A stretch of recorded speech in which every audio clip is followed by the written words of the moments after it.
welcome back to the Sun and Moon Tarot. Today we will find what is good and what is hidden. I hope you're well and staying blessed wherever you are. Hope you're enjoying life. Today will be a moon read for my water signs. So if you, in your moon placement, if you have Cancer, Scorpio, or Pisces, this read is for you. Moon reads are based on the emotional well-being for my viewers.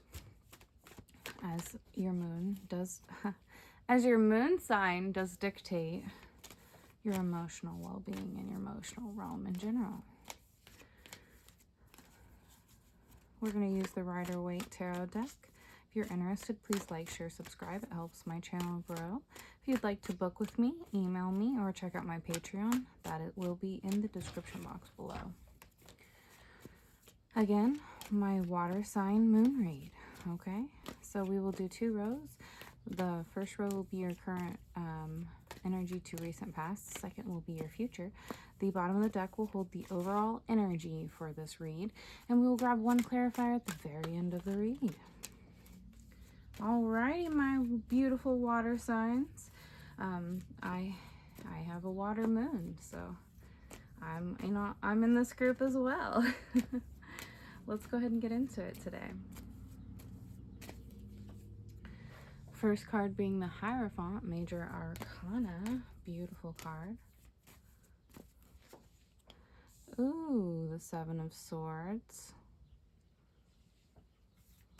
Being your second card. Any air sign, Gemini, Libra, Aquarius. Could be in your chart, could be in someone else's chart. Could be the season of significance. Air signs are, or air in the tarot, the swords, represent intellect and thought. You have the 9 of Cups, any water sign, Cancer, Scorpio, Pisces, the energy of emotion in the tarot. Beautiful that does appear after the 7 of Swords. 7 of Swords, if you know very much about tarot, is not always the greatest card. Ooh, the 9 of Swords. We might be going through it a little bit this month, huh? These reads are timeless, so you can check them out whenever you wish. I am filming during Taurus season, so if you have Taurus in your sun sign, happy birthday. You've got a double 9 so far. We went over Swords and Cups. The Empress is your second major arcana to appear.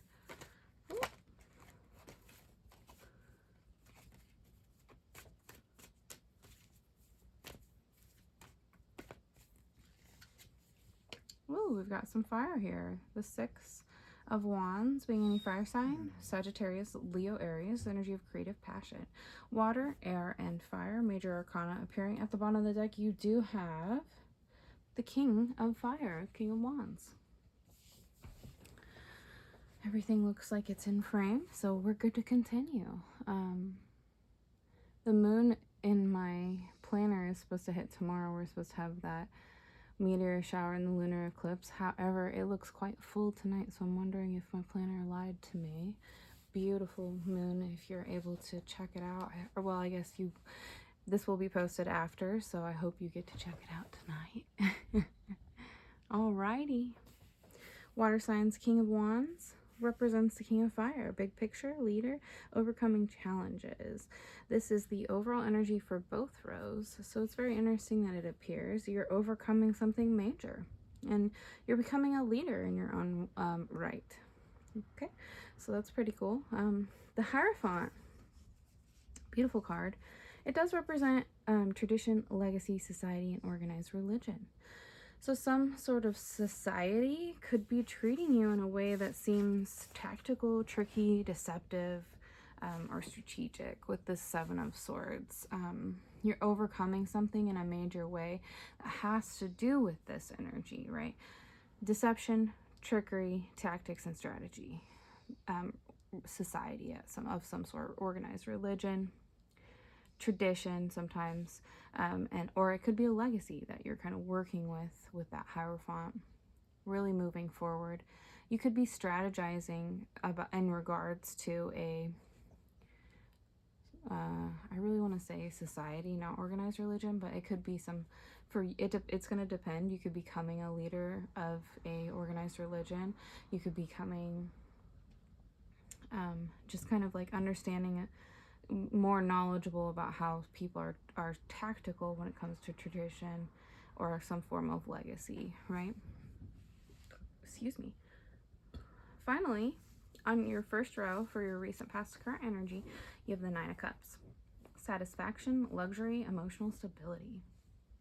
Beautiful card. Especially for your emotional read, right?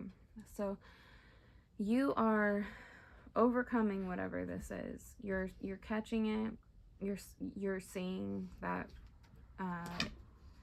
I mean, this is how I'm gonna read it because this is what I feel like it is. It's you really recognizing how your peer group or some form of society is kind of tactical or strategic or even deceptive, and you're overcoming it in a way that creates emotional stability. You being clear on this information allows you to become this leader, and create that emotional stability in your life where you recognize why people sometimes are manipulative and how to move forward from it. 9-9 so is very important. It's an ending of cycles, an ending of something that's been going on in your life potentially for a while. Check out numerology if you're interested. I don't think I said Taurus could be with that Empress for a sign, for a house as well, which is the only earth sign to appear because you don't have any pentacles. So that's interesting to me. It's very interesting actually because we're in Taurus season, and for me personally that plays out in a major way in my life actually, so that's very interesting. So the Nine of Swords is anxiety, hopelessness, and trauma. This is your future row, so overcoming it is ultimately a major point in your life. You could experience some form of trauma, or you could simply be feeling hopeless or anxious in your future, and it's due to some sort of ending, or it's due to the recognition of Wusa. Sorry. I have 3 dogs and they all speak different languages, so English, German, and oh Lord, I'm sorry, G speaks some Spanish and some, I don't want to misspeak, I don't remember. Some of his commands are a different language that I genuinely can't remember. Some of them are Spanish and some of them are another language, and I can't remember right now. Anyways, it does not matter at all.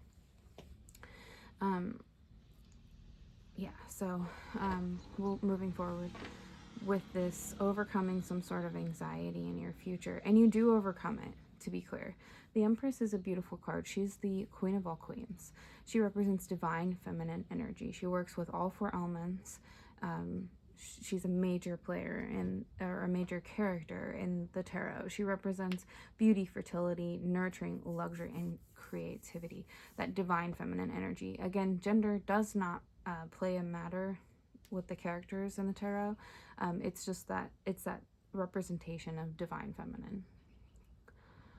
So not only are you overcoming challenges and being a leader, seeing the big picture, overcoming anxiety because of it, you're showing up as the Empress, right? And the King of Wands. So you're moving forward after this lesson about some form of a society and creating, excuse my cat, sorry, some sort of overcoming some sort of trauma, which leads to you really fulfilling this role of being the Empress and moving forward in a way where you can create nurture in your life. It could be a pregnancy. It could definitely be a child being born in your life. A Taurus could be being born for you. It could simply be creativity appearing in your life. But you're showing up as this energy of divine feminine, true nurturing, creativity through nurture rather than action, which is divine masculine, right? So seeing the big picture through that type of energy. And finally you have the 6 of Wands, which is the energy of victory, success, and public reward. So overcoming this, whatever this anxiety or trauma or general hopelessness is for you in your future, because you will continue to overcome with these two cards, and it will lead to this public reward, this absolute victory in your future. If it's a child, it's that type of a thing. If it's in your society, more so, where you're overcoming that deception or that trickery or those tactics from some form of peer group, you're seeing through that and moving forward regardless of the anxiety that it causes you, and you're embodying this divine energy where you're going to nurture and create the life that you wish, and kind of potentially walk away from this peer group and create a new, but ultimately you're finding success either way. So let's grab one more clarifier. Beautiful. You have the Ten of Pentacles. Very, very good read for you, my water signs. So the Ten of Pentacles is earth appearing. So you have air, water, fire, and earth. All four elements are present. Excellent read. And major arcanas are present. So the Ten of Pentacles is legacy, inheritance, and culmination. You could be seeing through some tactics and learning from it, and then creating the legacy that you wish for your family. You could be focused on your money endeavors, ultimately, and this group is an occupational group. And regardless of how people are being tactical or strategic, you're overcoming your anxiety, embodying this nurturing energy, and creating well-being, seeing that big picture, becoming that leader, and ultimately gaining success and public reward for it, which leads to a culmination of money. It could also be an inheritance, so it could be that you're taking on a new role in your family as a leader in the divine feminine, and you're becoming this, ultimately this energy where you leave behind a legacy where people look up to you. And it's an ending of cycles and a beginning of a new, where you're really building towards the future you wish. Emotional stability is here. You're really gaining kind of like you're kind of managing the life path that you most wish in this read. Very beautiful, water signs. Hope you enjoyed the content. I always enjoy making it. I will see you in the next one. Have a beautiful season.